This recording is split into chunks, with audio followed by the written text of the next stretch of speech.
कारधा येथील वैनगंगा नदीची पाणी पातळी 244.12 मीटरवर पोहोचली असून ही पातळी इशारा पातळीच्या जवळ पोहोचली आहे। भंडारा जिल्ह्यात सलग मुसळधार पावसाने हजेरी लावली आहे। त्यामुळे भंडारा जिल्ह्याची जीवनदायिनी मानली जाणारी वैनगंगा नदी दुथडीने भरून वाहत आहे। 2020 मध्ये आलेली महापुराची स्थिती पुन्हा येऊ नये म्हणून जिल्हा प्रशासन अलर्ट मोडवर आले आहे। कारधा येथील वैनगंगा नदीची इशारा पातळी 245 मीटर तर धोक्याची पातळी 245.5 मीटर आहे।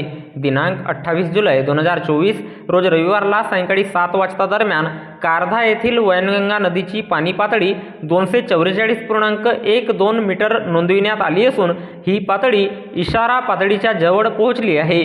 जीवित आणि वित्तहानी टाळण्याकरिता जिल्हा प्रशासन अलर्ट मोडवर आले असून नदीकाठावरील गावांना तसेच नदीपात्रातून आवागमन करणाऱ्या नागरिकांनी सतर्कता बाळगावी असे आवाहन जिल्हा आपत्ती व्यवस्थापन प्राधिकरण भंडाराच्या वतीने करण्यात आले आहे।